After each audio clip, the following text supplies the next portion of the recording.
Bonsoir à tous et bienvenue sur le plateau de France 3 Franche-Comté. Enfin, et oui, enfin, nous nous sommes quittés le 15 mars au soir du premier tour et nous voilà enfin pour la suite de ces élections municipales, le second tour qui aura lieu le dimanche 28 juin. France 3 Franche-Comté consacre 9 soirées à partir d'aujourd'hui, chaque soir à 18h, à des débats d'entre-deux tours avec les villes, donc avec les candidats des 9 villes les plus importantes de Franche-Comté, toujours à pourvoir, à savoir Lons-le-Saunier, Saint-Claude et Salins-les-Bains, Héricourt, Belfort, Bavilliers et donc Besançon, Valentinier et Mandeure. Besançon ouvre et fermera cette série. Besançon au programme de ce soir et un nouveau débat très différent vous sera proposé jeudi prochain, le 25 juin.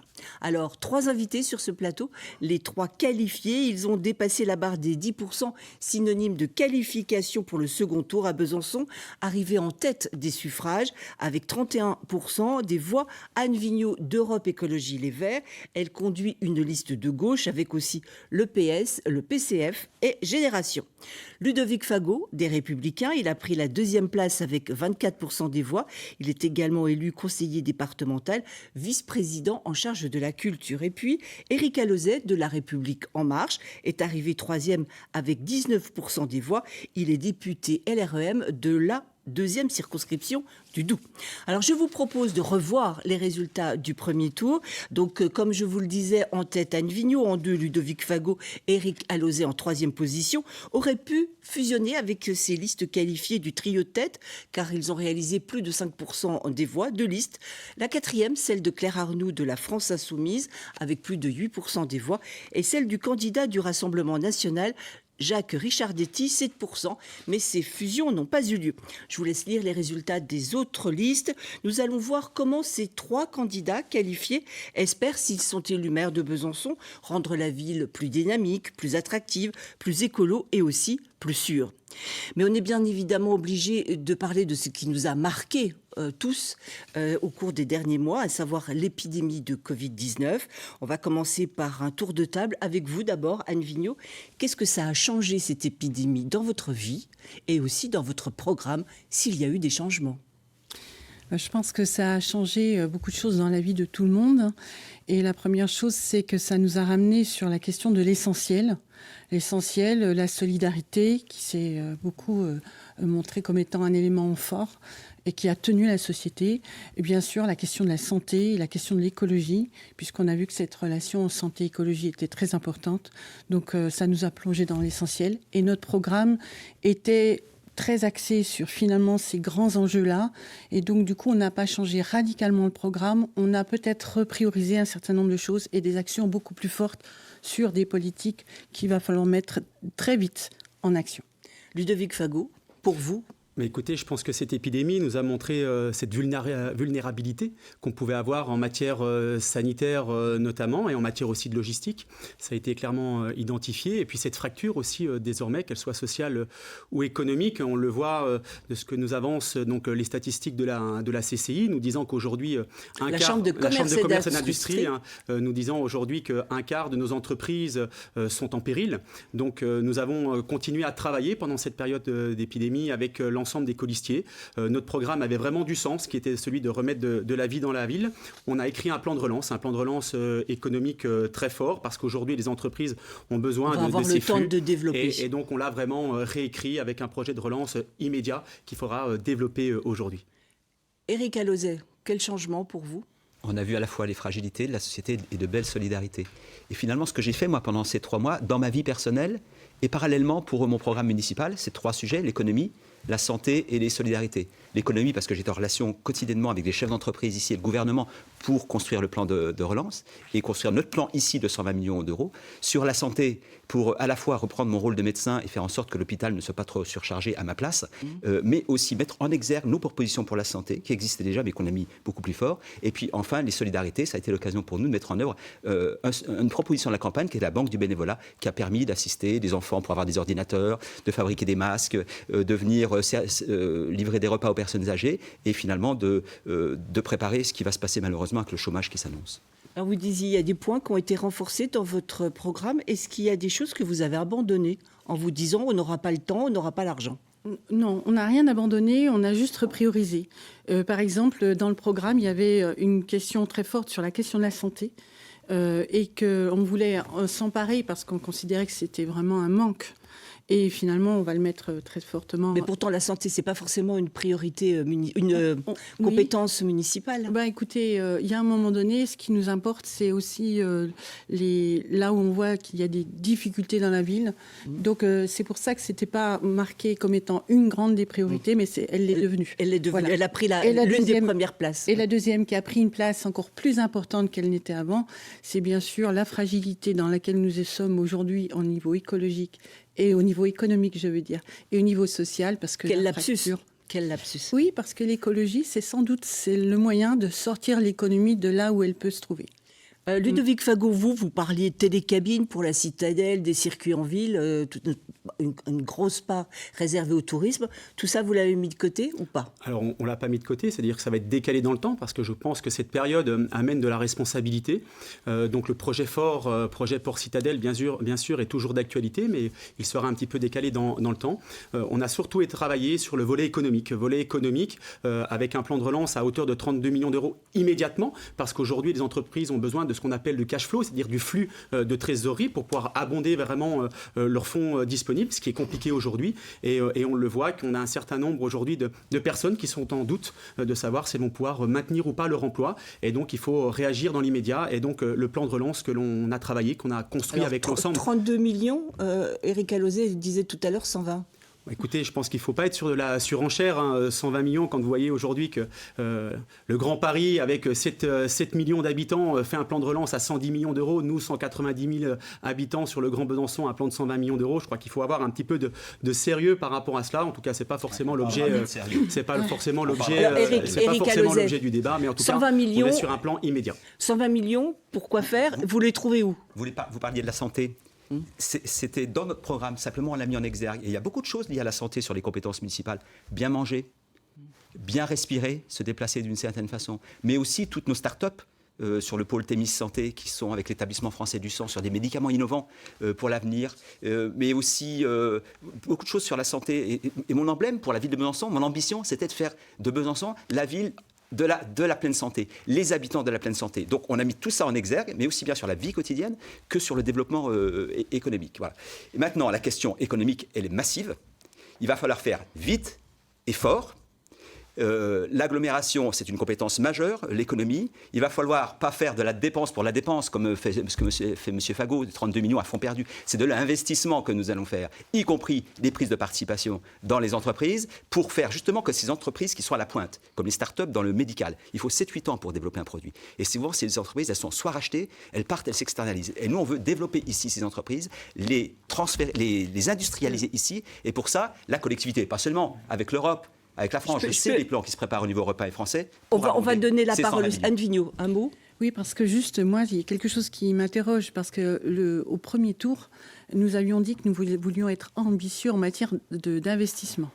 Et quand nous annoncions à l'époque 10 millions d'euros, par exemple, sur la rénovation des écoles, plus 9 millions sur l'énergie renouvelable, sur un certain nombre d'orientations pour que justement ça soutienne l'économie, mais que ça aille aussi dans le bon sens de la transition écologique, c'est ce que je disais tout à l'heure, eh bien, mes deux adversaires, les deux candidats qui sont là, me disaient que c'était irresponsable. Aujourd'hui, j'entends des chiffres dont je ne connais pas exactement la nature. Ça m'intéresse justement d'explorer d'où viennent tous ces millions, parce que moi, j'étais en train d'aller sur de l'emprunt, et donc parce que nous avions la chance d'avoir une ville qui n'était pas endettée, qui avait une capacité de désendettement importante.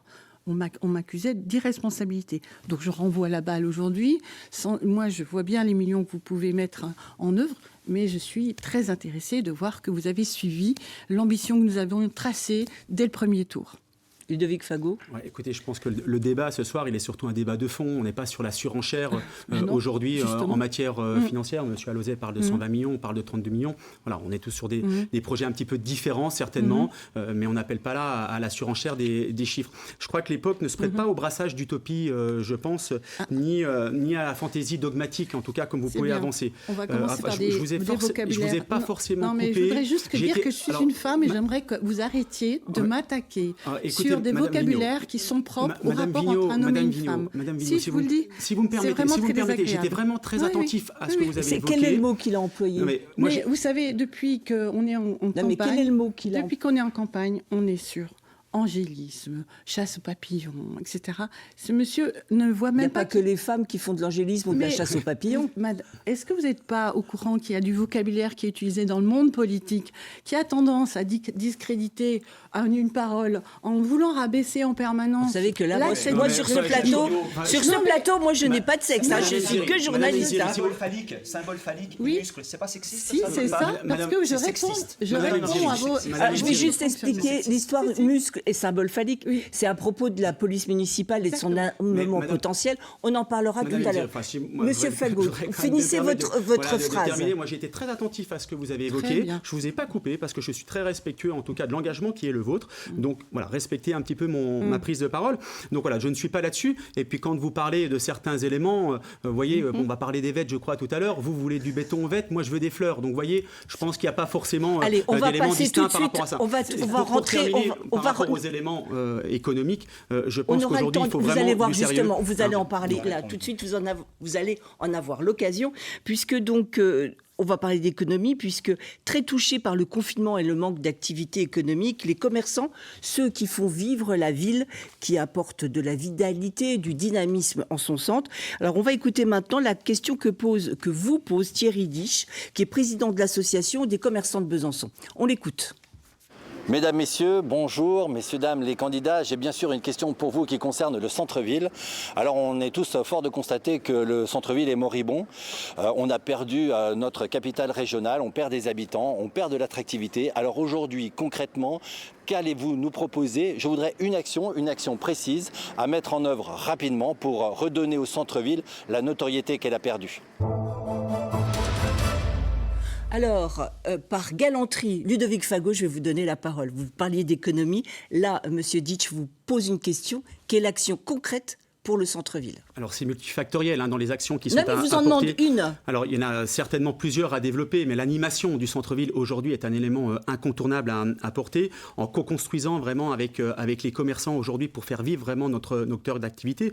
Mais c'est aussi le stationnement. C'est d'avoir une politique de stationnement tarifaire incitatif, ce qu'on a toujours porté durant ce mandat, avec sur la période de midi 2, donc la gratuité, et là dans le cadre du plan de relance, de porter donc la gratuité donc jusqu'à la fin de l'année 2020 sur les samedis, sur les parking en surface. Donc si je comprends bien, gratuité entre midi et 2, c'est pour donner un coup de pouce aux restaurateurs. Aux commerçants d'une façon générale. Mais vous avez aussi bien sûr cette animation du cœur de ville. Regardez le marché de Noël. Il va falloir donner les moyens vraiment aujourd'hui à nos acteurs associatifs de pouvoir porter des éléments d'envergure sur le territoire.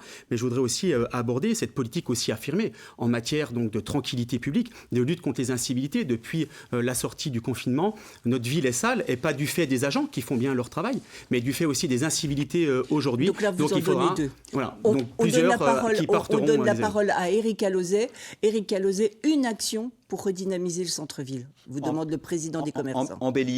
Embellir et faciliter les déambulations dans le centre-ville. Il faut qu'on ait plaisir de voir, de regarder, de se rencontrer. Embellir, ça veut dire quoi? Mettre des fleurs, des arbres? Des places. Vous voyez l'état de la place Jean Cornet, l'état de la place Victor Hugo, l'état de ce qui a été fait sur la place du 8 septembre, la minéralisation de la place. Voilà, tout ça, ce n'est pas de nature à se rencontrer. La minéralisation, c'est le contraire de la végétalisation. La minéralisation, c'est le contraire. Justement, c'est les deux, on est en ville quand même, on ne va pas faire que du végétal, mais il faut combiner ça. Et puis l'accessibilité qui se fait non seulement en voiture, par une gratuité 2 heures tous les jours, pas seulement entre midi, 2 heures tous les jours en voiture, mais aussi un tarif pour l'accès en bus, le samedi et le dimanche. Le samedi, c'est là qu'il y a le plus de monde, 1 € le ticket de bus, aller et retour. Pour une famille avec 3 enfants de moins de 12 ans, aujourd'hui, l'aller-retour, ça fait 14 €. Si on fait gratuit pour les enfants de moins de 12 ans, c'est notre proposition, et 1 € aller-retour pour les parents, ça fait 2 € pour la famille pour descendre en ville le samedi, pour les courses, le dimanche pour la culture, mais le dimanche, il peut y avoir aussi de l'animation commerciale. Anne Vigneault, une action symbolique pour le centre-ville. Eh bien, alors si on parle sur le court terme, ça dépend de quel type de projet on veut. L'idée, c'est d'envisager ce qu'on appelle une carte avantage estivale, c'est-à-dire proposer qu'il y ait un ensemble d'accords entre les commerçants et les artisans, etc., pour proposer un ensemble de services, mais aussi de loisirs sur l'ensemble du centre-ville. Il y a des choses qui ont déjà été faites. D'ailleurs, M. Fagot parle, par exemple, du prix entre midi et 2, mais c'est déjà en train d'être mis en place. Et donc, l'idée, prix du parking entre midi et 2. Voilà, c'est ça, du prix du parking entre midi et 2. Et donc, M. Alauzet parle aussi de la gratuité, mais ça, c'est quelque chose qu'il faudra discuter avec l'agglomération, pas la gratuité, de 1 € le samedi. Nous allons, sur la gratuité le samedi pour qu'effectivement, les familles puissent descendre massivement au centre-ville. Et bien sûr, la fin de l'extension, et là, c'est sur du plus long terme, l'extension des grandes zones artisanales et commerciales qui sont en concurrence permanente avec notre centre-ville. Donc, de toute façon, c'est une approche globale avec des actions qui ont des temps différents, des temps immédiats et des temps plus longs qu'il faudra travailler. Vous proposez également, vous, que les loyers pour les terrasses soient annulés, qu'il y ait une exonération de charges, etc. Vous proposez tous ça? Oui, ça fait partie des On trouve un point commun. On trouve un point commun. Donc le proposer, c'est un peu arriver après la bataille. Oui. En fait, on est dans la même municipalité, là, et donc on a tous décidé d'aller vers ce genre de proposition. Donc on est tous d'accord sur cet accompagnement-là. Parce que vous êtes quand même, économiquement, vous pensez que c'est nécessaire que la ville aide les gens au centre-ville, c'est-à-dire les commerçants notamment. Vous pensez qu'il faut leur apporter un petit coup de pouce là, en cette période difficile ? Bien sûr, on a besoin de nos commerces, on a besoin d'une vie économique forte, importante. Ça fait partie aussi, bien sûr, de l'enjeu de l'attractivité, mais aussi de bien vivre. On a besoin de commerces qui soient aussi en capacité d'apporter des réponses rapides. On a vu que pendant le Covid, heureusement que nous avions des personnes qui avaient l'alimentaire, par exemple, qui était très présent. Donc, on a besoin d'une ville qui est diversifiée dans son Ludovic Fagot, plus généralement, l'économie, vous voyez ça comment, vous? Parce que vous nous parliez de relations privilégiées avec la Suisse, du savoir-faire horloger, etc. au premier tour. On voit que l'horlogerie en Suisse ne va pas très bien, là. Non, mais parce qu'aujourd'hui, l'horlogerie en Suisse se tournait aussi vers les pays asiatiques, tout naturellement. Et on a pu le voir dernièrement dans un magazine, donc sur les Échos, par exemple, où il disait que l'horlogerie suisse allait certainement se retourner vers l'arc jurassien, dans lequel se trouve le département du Doubs, mais se trouve aussi le secteur byzantin. Donc nous avons vraiment une carte à jouer dans cette relation franco-suisse sur le savoir-faire horloger, surtout qu'on va avoir le label UNESCO du savoir-faire horloger qui va arriver très prochainement. Donc nous avons vraiment une carte à jouer dans cette relation transfrontalière. Mais plus largement, l'attractivité, elle est touristique, elle est bien sûr aussi d'événementiel pour relancer vraiment l'activité alors, aussi vous de dites notre... touristique, là, vous espérez que les Français, peut-être du Grand Est, du Sud, pourquoi pas, pourraient venir chez nous cet été? Mais de l'ensemble de l'Hexagone, voire ouais, même, je parle des plus proches, voire si même vous voulez, plus loin, puisque vous voyez bien que les frontières aujourd'hui européennes sont à nouveau ouvertes. Donc il va falloir aussi communiquer sur notre savoir-faire, sur nos atouts touristiques patrimoniaux aussi ici sur le territoire. Donc moi je serai le maire VRP de mon territoire, de pouvoir aller vraiment porter ce qu'il y a de beau ici à Besançon. Mais il y a aussi des erreurs à ne pas commettre. Aller planter une base de téléphérique ou télécabine auprès de Vaud, c'est une erreur magistrale. Ça emmène, mais c'est pas moi qui le dis.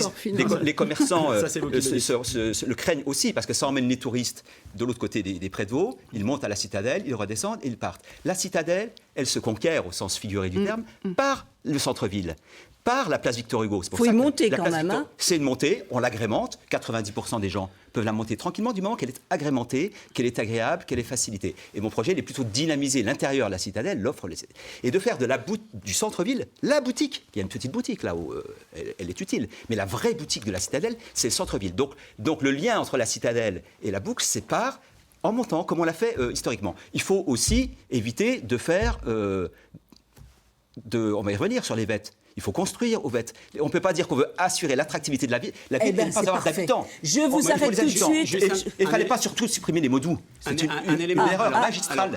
Monsieur Fagot, une erreur magistrale. Heureusement que l'agglomération un élément de réponse. Mais il a supprimé un élément d'attractivité. Alors là, il faut juste que j'apporte un tout petit éclairage. Ludovic Fagot, vice-président de la culture au conseil départemental du Doubs. L'une des premières décisions qui a été prise par cette nouvelle majorité, ça a été de supprimer Tout à fait. Les mots doux, qui était une manifestation littéraire qui marchait, j'allais dire du feu de Dieu, mais enfin voilà, qui marchait très bien. Alors, deux éléments, parce que je pense que faire de la politique, ça amène à avoir un peu d'honnêteté intellectuelle dans les éléments. Quand vous parlez du télécabine, de la télécabine, il faut penser que c'est un continuum, centre-ville, près de vos citadelles. Et quand on le voit, Vous le laissez parler, s'il vous plaît. Et quand on le voit, je me doutais un petit peu de comment allait se dérouler ce débat aujourd'hui. Enfin, faire la politique, ça demande aussi d'avoir du sang-froid. Et je vois aujourd'hui que depuis 10 ans, qu'on est inscrit au patrimoine mondial de l'UNESCO, vous qui êtes dans cette majorité sortante, combien de touristes nouveaux sont arrivés depuis que nous sommes inscrits au patrimoine mondial de l'UNESCO? Pas un. La deuxième chose sur les mots doux, je vais vous le rappeler quand même, Monsieur Alauzet, un certain moment, que vous étiez sous le gouvernement de François Hollande, donc vous avez quand même aussi serré les départements, notamment, donc ça il faut quand même le rappeler. On a perdu un certain nombre aussi de financière. Et juste pour terminer par rapport à cela, il va falloir aussi, en une phrase, il va falloir rappeler aussi qu'il est dommage que quand la présidente du département s'est adressée au président de l'agglomération pour pouvoir porter collectivement et conjointement cette manifestation, elle est pris une fin de nous recevoir, ce qui est dommage. Oui, Monsieur Fagot, vous avez explosé votre temps de parole déjà. Allez, on va passer au deuxième thème de ce débat, à savoir donc le cadre de vie, l'écologie, les transports, etc. Alors l'un des dossiers qui a été très présent dans cette campagne, c'est le fameux jardin des Vêtes. Donc, le projet mené par l'actuelle majorité, dont vous faites partie, Éric Alauzet et Anne Vigneault, voulaient y construire 1150 logements sur un cadre de 23 hectares. Donc, on va écouter maintenant la coprésidente de l'association du Jardin des Vêtes qui vous pose une question qui s'adresse à vous trois. On l'écoute. Bonjour, Marie-Hélène Parot de l'association des Jardins des Vêtes. Considérez-vous... alors que nous vivons une période de réchauffement climatique et de fragilisation de la biodiversité et du vivant, qu'il soit urgent d'urbaniser 23 hectares de jardins populaires, de zones humides aux Vêtes, ne serait-il pas plus intelligent à Besançon de protéger la nature à cet endroit, de protéger les jardins, d'en construire d'autres et éventuellement d'installer des nouveaux maraîchers en bio aux Vêtes? Anne Vigneault, le numéro 2 de votre liste s'appelle Nicolas Baudin, il est socialiste, c'est lui qui, en tant qu'adjoint à l'urbanisme, menait ce projet des Vêtes. Vous, aujourd'hui, vous en dites quoi de ce projet? Vous arrêtez tout? Vous construisez autrement? Vous continuez? Oui, ce projet, il a été pensé il y a plus de 15 ans. Et donc, il avait à l'époque vraiment des objectifs extrêmement écologistes. Et pour autant, il y a des choses qui se sont... surimposée, c'est-à-dire la question de la biodiversité, des zones humides, etc. Donc, puisque le débat est posé et qu'il est important, nous avons décidé que si nous avons la ville le 28 juin, eh bien, nous convoquerons un groupe d'experts scientifiques, ce qu'on appelle le GIEC local, pour analyser justement l'impact du projet tel qu'il avait été pensé et pour voir dans quelle mesure... Là, vous faites en quelque sorte plaisir à la France Insoumise, Moi, je à fais Claire Arnoux, à rien du tout. qui est donc aussi membre de cette association, qui a réalisé 8% lors du premier tour. Oui. C'était pas possible de vous entendre avec elle entre les deux tours Je voudrais juste rebondir projet. sur ce qui a été dit. Oui. Il est strictement pas possible qu'on puisse envisager la question de la biodiversité et l'aménagement du territoire de l'ensemble du Grand Besançon qu'à travers le prisme des Vêtes. Il est très symbolique, il est intéressant et il pose un certain nombre de questions. C'est pour ça que le groupe d'experts travaillera à partir de ce dossier-là, mais pas uniquement sur ce dossier-là, quant à l'avenir écologique. Sur la question de la France insoumise, puisque c'est la question que vous posez... Ça a été son cheval de bataille pendant la campagne. C'était une valeur symbolique sur laquelle ils se sont construits. D'accord. Donc, évidemment, il pose des questions qui sont très proches des nôtres. Je pense que la plupart des militants de France Insoumise sont très proches du programme que nous avons construit.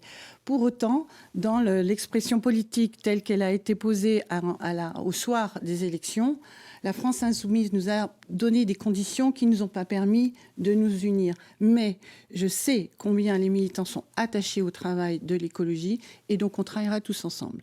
Parce que de toute façon, si on veut transformer la ville de Besançon, il faut qu'on amène un maximum de personnes qui sont engagé dans cette question d'écologie, qu'il soit sur une échelle de 10 à 2 ou à 8, Allez, on entraînera tout le monde. Éric Alauzet, vous, l'Évette, vous en pensez quoi? Vous faites quoi si vous êtes maire le 28 juin? Il faut prendre un peu de hauteur. L'enjeu du développement d'une ville, c'est ses habitants. Et ces dernières années, ce qu'on observe, c'est que toutes les nouvelles habitations, les nouveaux habitants, sont tous à l'extérieur de Besançon. Stagnation sur Besançon, développement en périphérie. Vous voyez ce que ça génère comme transport, comme pollution, etc. À Dijon, c'est équilibré. Moitié en ville, moitié à la périphérie. Donc on a un gros déficit. Pourquoi? Parce qu'on n'a pas de logement qualitatif à offrir aux Bisontins et à prix abordable. C'est-à-dire des logements avec des espaces privatifs extérieurs qui ouvrent sur la nature.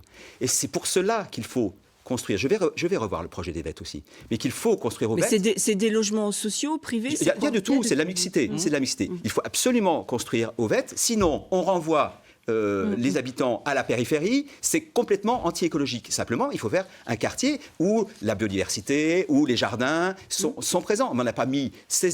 La partie de tram sur cette partie-là, ça fait 16 millions d'euros. Il y a une école qui est prévue à 12 millions d'euros. Si on ne fait pas ce projet-là, il faut faire un bassin d'orage pour retenir l'eau. Sinon, ça va se faire naturellement avec le projet des Vettes. C'est à nouveau 12 millions d'euros. C'est un gâchis monumental. Voilà. C'est une aberration écologique de transformer ces Vettes, de ne pas les faire vivre. C'est une aberration écologique, c'est une aberration économique pour le centre-ville. C'est une population qui a 1,8 km du centre-ville, qui vient à pied en vélo, qui consomme au centre-ville pour l'attractivité de la ville du centre-ville. C'est hyper important. Moi, je vais le revoir, mais pas avec des experts. Ça n'apportera aucun crédit. Ni le jugement. Le jugement, il sera favorable à la ville, probablement. Pardon. Ça ne suffira pas. Vous faites référence convention citoyenne. Une à convention l'action en citoyenne, justice. c'est la convention climat qui se passe au niveau national. Il faut que c'est les citoyens qui co-construisent le projet, pas des experts. Il n'y aura pas de crédibilité, malheureusement. Alors, on va donner la parole, regrette. franchement, 20 secondes, pas plus, oui. parce que vous êtes très, très en avance. Les Vettes, vous voulez en faire une terra Vesoncio, une ferme urbaine? Exactement. Moi, je refuse, en fait, si vous voulez, que Besançon soit ce laboratoire de l'écologie communiste, poussant vraiment à l'extrême gauche, comme ça nous est proposé par Madame Vigneault, culpabilisant, idéologique.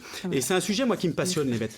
Parce que, si vous voulez, je me suis toujours opposé vraiment à cette bétonisation que vous avez portée conjointement pendant ce mandat. Et nous avons un projet vraiment absolument essentiel sur cet espace des Vettes, avec cette grande ferme urbaine que nous allons développer avec des parcours ludiques et éducatifs. 30 secondes. Eh bien, on va terminer sur cela. Vraiment, le projet Terra Vesoncio, c'est vraiment un poumon vert que l'on souhaite porter sur les Vettes. Est-ce que je peux apporter un éclairage? La ferme urbaine, elle a été installée. Nous avons installé dans les serres qui existaient là.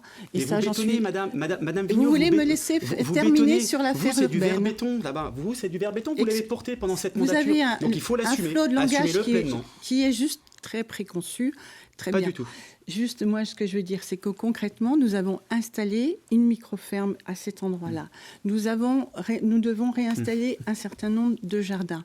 Une légumerie, c'est nous qui l'avons mis en œuvre dans la conception depuis longtemps. Stop. On va arrêter sur... Je suis désolée. Non, mais... Je suis désolée. On va coup, pas parler que des Vettes, parce qu'il reste 12 minutes et je voudrais qu'on aborde un thème qui a été très, très présent dans la première partie de cette campagne, à savoir la sécurité.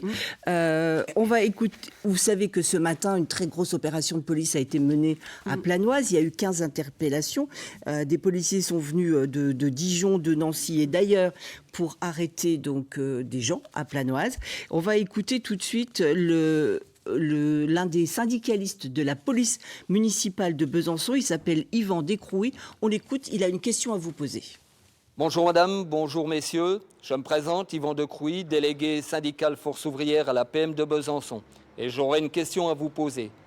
Dans le climat d'angélisme actuel et au vu des faits réels qui se passent sur le terrain dans la ville de Besançon, des morts, des trafics divers et des incivilités qui gênent considérablement la vie des Bisontins et Bisontines, j'aimerais savoir quelles seront vos orientations pour la sécurité et la tranquillité publique qui sont du ressort du maire de Besançon et quels moyens humains et matériels vous mettrez à disposition. Donc, en parlant de sécurité, donc, ce syndicaliste parle de climat d'angélisme. Vous en avez parlé vous-même de l'angélisme tout à l'heure. Est-ce que vous vous sentez visé? Et qu'est-ce que vous mettez comme moyens humains et matériels à la police nationale, à la police municipale, pardon? Alors du coup, on a fait une introduction avec la police nationale. Oui. Donc j'aimerais revenir quand même sur cet épisode qui n'est pas loin d'être anodin, parce que vous savez très bien que j'avais pris une position très très forte qui consistait à dire l'État doit être présent, doit nous apporter cette protection. je les salue et je salue le travail qui est fait par cette police nationale. C'est fondamental, ce sont des vrais professionnels de la criminalité, on est d'accord. Ensuite, pour la question de l'incivilité, là, on est sur d'autres critères. Et moi, j'ai travaillé très fortement avec l'ensemble des syndicats. J'ai rencontré tous les syndicats de la police municipale en leur promettant que nous retravaillerons sur leur mission. Parce qu'il est important déjà, en premier temps, de savoir qui fait quoi. Très bien. Ludovic Fagot, à propos de la police nationale et municipale. Enfin, police nationale, je suis ravi que Madame Vigneault salue la police nationale, d'où votre présence certainement à la manifestation à l'encontre des policiers nationaux de samedi. Donc, enfin, je ne vais pas si vous ne pouvez pas aller un peu plus loin sur ce sujet-là. Je contextualise, comme on dit, à savoir, samedi, il y avait des manifestations anti-violence policière. Madame Vigneault, vous y étiez ?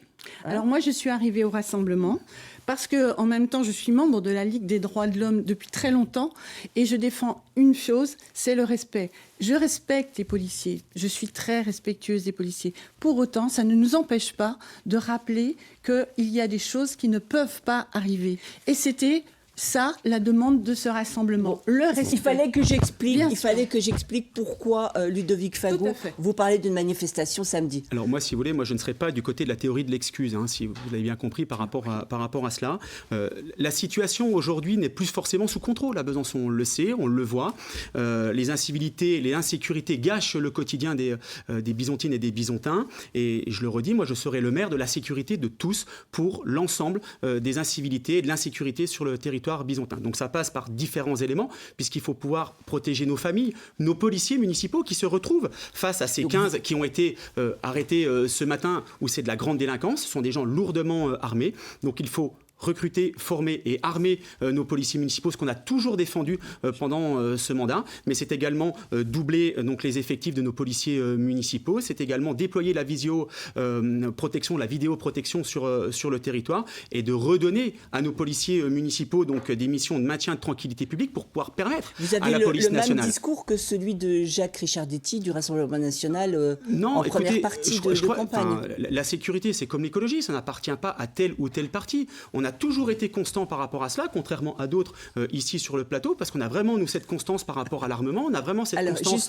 par rapport à l'engagement il est très en retard. Celui que vous visez, il est très en retard en temps de parole. Protéger les Bisontines et les Bisontins. C'est vous qui êtes visé. Quand vous étiez chez les Verts, vous n'étiez pas très pro-police armée. Là, c'était pas le sujet privilégié, effectivement. C'était pas le sujet privilégié, loin de là.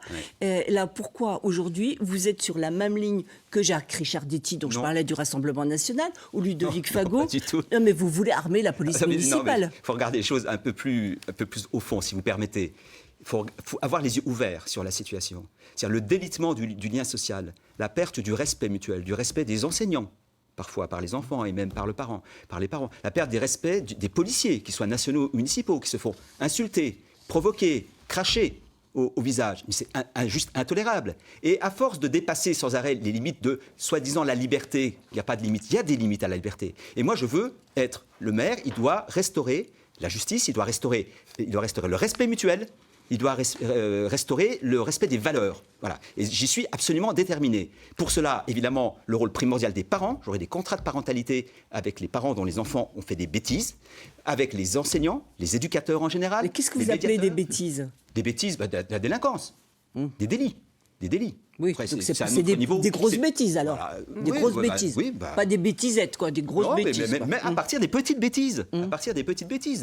Mais visiblement, vous êtes à peu près sur la même longueur d'onde que M. Fagot. Moi, je sais pas. Oui, M. Fagot, je sais ce que je veux pour cette ville. Voilà. Et donc, je veux du respect mutuel entre les uns et les autres. Mais ça passe sur les objets qu'on jette sur la voie publique. Tiens, il faudrait dire à vos équipes qui ramassent mes affiches quand ils les arrachent. C'est passé à 130 € l'amende, M. Fagot. Non, mais écoutez, là-dessus, on n'a vraiment pas de leçon à recevoir de vous. C'est passé à 130 € quand on laisse les autres. Parce qu'on a des équipes qui sont quand même très respectueuses par rapport à ça. Donc, pour demander qui fait des délits paye, vous serez peut-être amendé. Eh bien, ça, on le porte. Ça, on le porte. Et puis, on en a la fierté. Et on ne fait pas de la récupération comme vous, faire de la technique du coucou. Faites en sorte de ne pas dégrader l'espace public. On finit, monsieur Alauzet termine. Je veux, parallèlement aux parents, rôle des parents qui est primordial, des enseignants, des éducateurs, des médiateurs, que la police ait des rôles renforcés, qu'elle travaille de nuit, qu'elle travaille beaucoup plus dans les quartiers, en lien avec la police municipale. Et c'est tout ça. Donc vous parlez de la police nationale. Que la police nationale, pour se protéger, pour inspirer le respect vous auquel... reprenez notre programme en long, en large et en travers. Mais votre intervention est ridicule, monsieur Fagot. Attendez, arrêtez. Bon, il faut que la police ait des missions renforcées, et c'est dans ce cadre-là qu'il me semble impératif, indispensable, comme le maire d'Audincourt, d'ailleurs Martial Bourquin, il y a des maires de gauche qui ont... c'est pas la propriété de l'extrême droite. Je regarde les choses en face de façon objective. Je suis libre de tout dogme, qu'il soit de droite ou de gauche. Et j'avance pour le bien des Byzantins, pour leur sécurité et les autres enjeux. Madame Vigneault. Oui, je voulais juste ajouter que nous, la préoccupation que nous avons, c'est les jeunes enfants qui se font happer par la criminalité. Donc il est certain qu'il faut mettre tout en œuvre pour que les familles ne se retrouvent pas seules face à l'économie parallèle qui s'est mise en place. Donc il y a la police nationale qui s'occupe de cette économie parallèle, et nous, on a l'obligation d'accompagner les familles qui sont en difficulté quand leurs enfants se font happer. Donc on a les animateurs de rue, on a bien sûr les maisons de quartier, on a évidemment tout ce travail-là à faire.